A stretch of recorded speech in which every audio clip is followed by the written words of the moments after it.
तुला किती वेळा सांगितलं मध्येच फोन करू नकोस म्हणून. ही काय फोन करायची वेळ आहे का? मी आल्यानंतर सगळं बोलतो तुझ्याशी.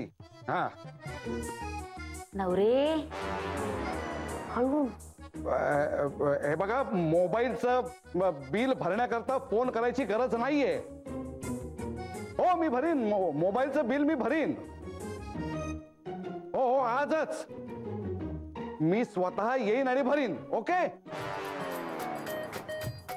नवरे, बिल जास्त आलंय. तुम्हाला काय करायचंय?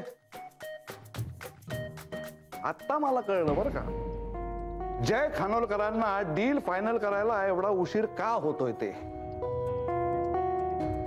अहो जय साहेब नुसतेच उभे आहेत, काही बोलतच नाहीयेत. कुठलं ना भिंग?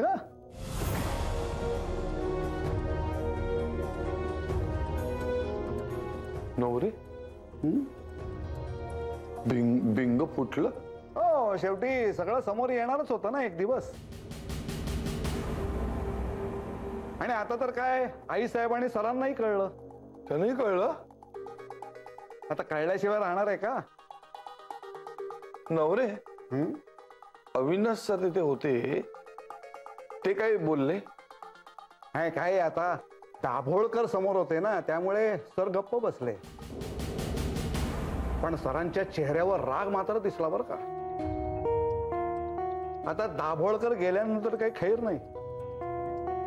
नाही असं व्हायला नकोय. नाही असं होतं यात त्याचा काही दोष नाहीये. परिस्थितीमुळे झालं ना, त्यात त्यांची काय चूक आहे? नाही मी सरांशी बोलणार आहे. मी सरांशी बोलणार. नियम बदलायला हवेत. नियम बदलायला हवे. अरविंद काय झालंय? नाही म्हणजे टेन्शन घेण्यासारखं आहे, पण तुम्ही जरा शांत व्हा. होईल सगळं व्यवस्थित. काही व्यवस्थित होणार नाही.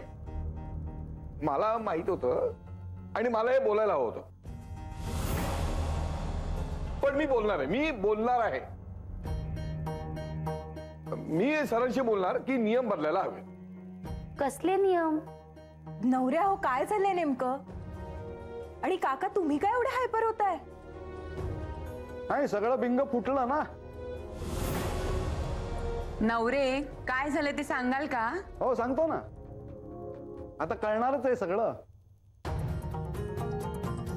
काय जय खानोलकरांना मी फोन करून सांगितलं होतं की उद्या दाभोळकरांबरोबर मीटिंग आहे. आले उशिरा आले. दाभोळकर आधीच वैतागलेले. मग काय आदिती मॅडमनी दाभोळकरांसमोर प्रेझेंटेशन द्यायला सुरुवात केली. आणि मग तुमच्या सगळ्यांच्या सांगण्यावरून मी यांना घेऊन आतमध्ये गेलो. मग आदिती मॅडमच्या सांगण्यावरून यांना प्रेझेंटेशन द्यायची संधी दिली. काहीच बोलत नाहीत, नुसतेच उभे. मग बिंग फुटलंच ना. हे काहीही करू शकत नाहीत, क्लायंटला कन्व्हिन्स करू शकत नाहीत. आता मागच्या 2 मीटिंगला हेच झालं असणार. हे आई साहेबांना आणि सरांना कळलं ना, म्हणजे फुटलं ना बिंग. अच्छा म्हणजे हे बिंग फुटलं. काय तुम्हाला काय वाटलं?